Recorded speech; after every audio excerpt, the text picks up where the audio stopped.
Friends, ఈరోజు ఆడవాళ్ళకి సంబంధించిన ఒక కామన్ కండిషన్ గురించి మాట్లాడదాం. వైట్ డిశ్చార్జ్, తెలుగులోని తెల్లబట్ట, తెల్లమల్లి, ఇలాగ రకరకాల పేర్లతో పిలుస్తూ ఉంటారు. మెడికల్గా లుకోరియా అని అంటారు. బేసికల్గా ఇది ఒక నార్మల్ డిశ్చార్జ్, వెజైనా నుంచి వస్తుంది. అండ్ దీనికి ఎటువంటి స్మెల్ ఉండదు, చిన్న వైట్ కలర్లో ఉంటుంది, అప్పుడప్పుడు ట్రాన్స్పరెంట్గా ఉంటుంది. నార్మల్ టైంలోని స్టిక్కీగా ఉండదు, పీరియడ్స్ ముందు ఓవ్యులేషన్ టైంలోని అప్పుడప్పుడు ఇది స్టిక్కీగా కూడా అయిపోతూ ఉంటుంది.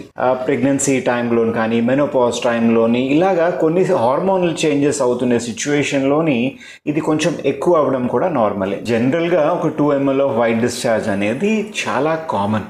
ఈ డిశ్చార్జ్ ఉన్నా సరే వాళ్ళకి ఎటువంటి దురద, మంట, ఇటువంటి ఇబ్బంది అనేది జనరల్గా ఉండకూడదు.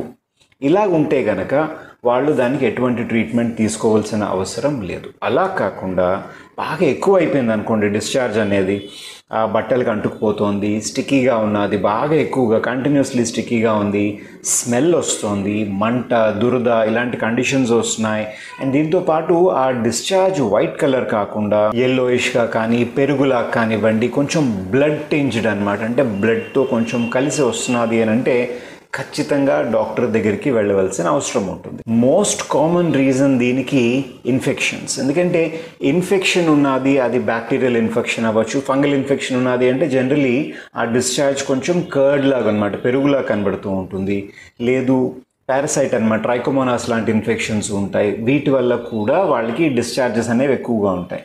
సో ఇన్ఫెక్షన్ అనేది ఒకసారి వచ్చి తగ్గిపోతే మళ్ళీ వాళ్ళకి వైట్ డిశ్చార్జ్ అనేది ఇన్ఫెక్షన్ తగ్గిపోగానే రాదు.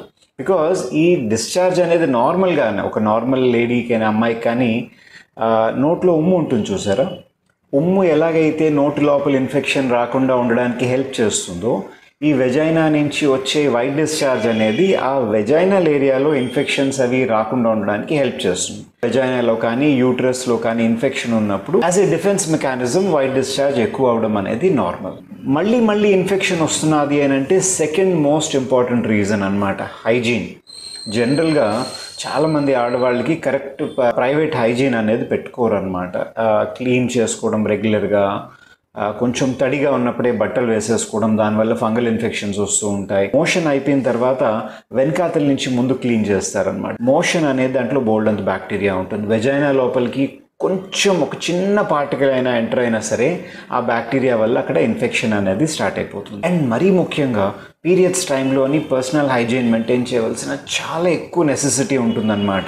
జనరల్గా ఈ డిశ్చార్జ్ వైట్ కలర్లో ఉంటుంది, కర్డీగా ఉన్నదంటే ఫంగల్ ఇన్ఫెక్షన్ అని చెప్పాము. ఎప్పుడైనా బ్లడ్ కొంచెం మిక్స్ అయి ఉన్నది, పింకిష్ కలర్లో వస్తున్నది, లేదంటే డార్క్ బ్రౌన్ కలర్లో వస్తున్నది అని అనుకుంటే అప్పుడు బ్లడ్ మిక్స్ అయింది అని అర్థం. జనరల్గా యూట్రస్కి ఉన్న సర్విక్స్ ఉంటుంది కదా, దానికి ఏదైనా కంప్లైంట్ ఉన్నది అని అంటే అప్పుడు ఆ డిశ్చార్జ్ అనేది కొంచెం బ్లడ్ టింజ్డ్ అనేది వస్తుంది.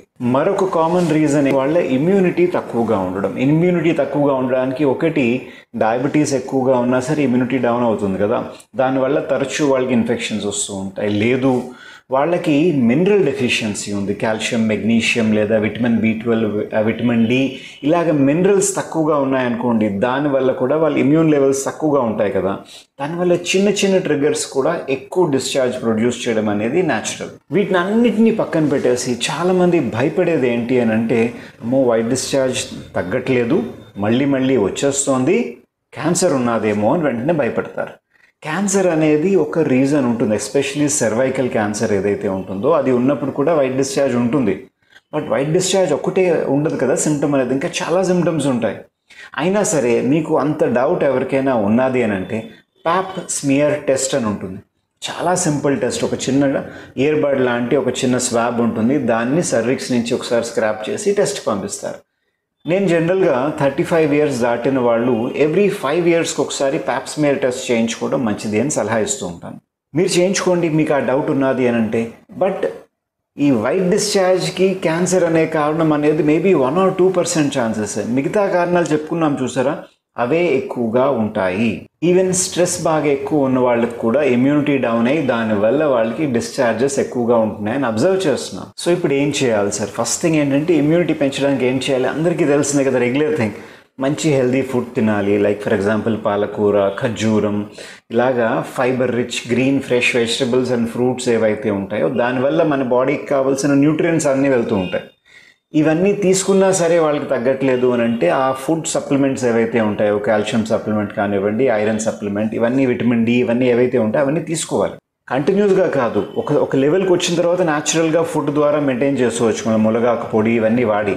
బట్ ఆ లెవెల్కి వచ్చేంత వరకు అవసరం అయితే సప్లిమెంట్స్ వాడండి. సప్లిమెంట్స్ వాడడంలో ఎటువంటి భయపడిపోవాల్సిన అవసరం లేదు. రెండోది, ఎక్సర్సైజ్ ఒక 10 నిమిషాలైనా సరే రోజుకి. చాలామంది అంటారండి, నేను సార్ మా ఇంట్లో వర్క్ అంతా నేనే చేసుకుంటానండి, మళ్ళీ ఎక్సర్సైజ్ చేయాలా అని. ఎస్, మళ్ళీ ఎక్సర్సైజ్ చేయాలి. బికాజ్ ఇంట్లో పని చేసిన తర్వాత అలసట వస్తుంది, ఎక్సర్సైజ్ చేసిన తర్వాత అలసట రాదు. కొంతసేపు టైర్డ్గా అనిపించినా వెంటనే దాని తర్వాత చాలా హ్యాపీగా ఎనర్జెటిక్గా అనిపిస్తుంది.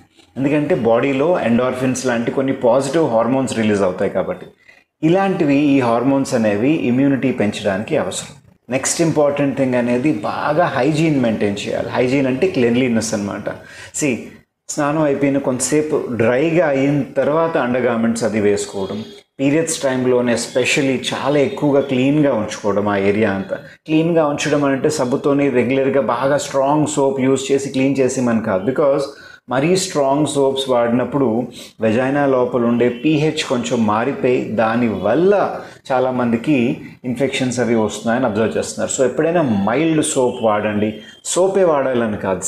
మీ బాత్రూంలోని వేపాకుని కొంచెం లెటెస్ట్ 1 లీటర్ వేపాకు తీసుకుని దాంట్లోకి ఒక 20-30 వేప ఆకులు వేసేసి 1/2 లీటర్ అయిపోయేదాకా బాయిల్ చేసి ఈ వాటర్ని ఒక చిన్న బాటిల్లో పెట్టుకుని బాత్రూంలో పెట్టుకోండి. అది ఫిల్టర్ చేస్తాక దాంట్లో పార్టికల్స్ ఏమీ ఉండవు, డికాషన్ లాంటిది కదా. సో ఆ వాటర్తోని రాత్రి పడుకునే ముందు అనమాట, యూరిన్ అది అయిపోయిన తర్వాత ఒక్కసారి ఆ వెజైనా ఏరియా అంతా వాష్ చేసేసుకోండి. లేదు ఇది కాంప్లికేటెడ్గా అనిపిస్తే నార్మల్ వాటర్ లోపల ఏలం ఉంటుంది చూసారా, చిన్న స్ఫటికం లాంటిది రాయి వస్తుంది చూసారా, ఒక 1/2 అవర్ 1 అవర్ పెట్టండి. తర్వాత ఏలం తీసేసి ఆ వాటర్తోని వెజైనాని వాష్ చేయండి. బికాజ్ ఇవి ఎందుకు చెప్తున్నాను అని అంటే, ఈ క్లెన్లీనెస్ గురించి మార్కెట్లో చాలా రకాలైన ప్రోడక్ట్స్ ఉన్నాయి. దాని గురించి డబ్బులు వేస్ట్ చేయలేకుండా ఇలాగ న్యాచురల్గా ఇంట్లో చేసుకునే వెజైనల్ వాష్ లిక్విడ్స్ని మీరు తయారు చేసుకోవచ్చు. ఎప్పుడైనా ఇవేమీ లేవు అని అంటే ప్లెయిన్ హాట్ వాటర్తో క్లీన్ చేసుకుంటున్నా పర్వాలేదు. ఈ వైట్ డిశ్చార్జ్ తగ్గడానికి కూడా ఒక చెంచాడు మెంతులు ఒక గ్లాస్ వాటర్లో రాత్రంతా నానబెట్టుకుని పొద్దున్నే ఖాళీ కడుపుని తాగేయండి. రోజు తాగండి. ఓకే, ఇలా చేయడం వల్ల ఆ వైట్ డిశ్చార్జ్ అవన్నీ కూడా కొంచెం కంట్రోల్ అవుతుంది, ఇమ్యూనిటీ పెరుగుతోంది అని అబ్జర్వ్ చేశాం. ఇవి కాకుండా హోమియోపతిలోని చాలా మెడిసిన్స్ ఉన్నాయి. ఫర్ ఎగ్జాంపుల్, ఇచ్చింగ్ బాగా ఎక్కువ ఉందనుకోండి, కొనయం మ్యాక్యులేటమ్ 30 అనే మెడిసిన్ ఉంటుంది. దీన్ని పొద్దున్న, మధ్యాహ్నం, రాత్రి ఒక వారం రోజుల పాటు వేసుకోండి. లేదు స్మెల్ బాగా ఎక్కువగా వస్తున్నది అనుకోండి, కాలీ ఆర్స్ 30 అని చెప్పేసి ఒక మెడిసిన్ ఉంటుంది. దీన్ని పొద్దున్న, మధ్యాహ్నం, రాత్రి ఒక వారం రోజుల పాటు వేసుకోండి. ఇలాగే చాలా మెడిసిన్స్ ఉంటాయి హోమియోపతిలోని. మీ సిమ్టమ్స్ ప్రకారంగా మెడిసిన్స్ అనేవి మారుస్తూ ఉంటారు అనమాట. ఎందుకంటే ఆల్మోస్ట్ ఒక 150-200 మెడిసిన్స్ ఉంటాయి ఓన్లీ వైట్ డిశ్చార్జ్ గురించి. ఇప్పుడు నేను చెప్పిన మెడిసిన్స్ కూడా తగ్గేంత వరకు వాడతాను, డాక్టర్ గారు చెప్పారు అని మాత్రం పెట్టుకోవద్దు. ఒక వారం రోజులు వాడండి. మీకు అది సూట్ అయితే వారం రోజుల్లోనే ఖచ్చితంగా కొంచెం డిఫరెన్స్ అనేది కనబడుతుంది, కొంచెం తగ్గినట్టు తెలుస్తుంది. అలా తెలియలేదు అని అంటే ఆ మెడిసిన్ని 1 వీక్ తర్వాత స్టాప్ చేసేయండి. మీ ఇంటి దగ్గర ఉండే డాక్టర్ దగ్గరికి వెళ్ళండి. మీకు సూట్ అయ్యే కరెక్ట్ హోమియోపతిక్ మెడిసిన్ని మీరు వాడినప్పుడు ఆటోమేటిక్గా కంప్లైంట్ అది సెట్ అయిపోతుంది. మీకు ఈ టాపిక్ పైన ఏదైనా డౌట్ ఉన్నది అంటే కిందన కమెంట్ చేయండి. ఈ కంప్లైంట్తో ఎవరైనా బాధపడుతున్నారేమో అని మీకు తెలిస్తే వాళ్ళకి వీడియోని షేర్ చేయడం మర్చిపోకండి. నా పేరు డాక్టర్ సురేష్ సోమయాజుల. సర్వేజన సుఖినో భవంతు.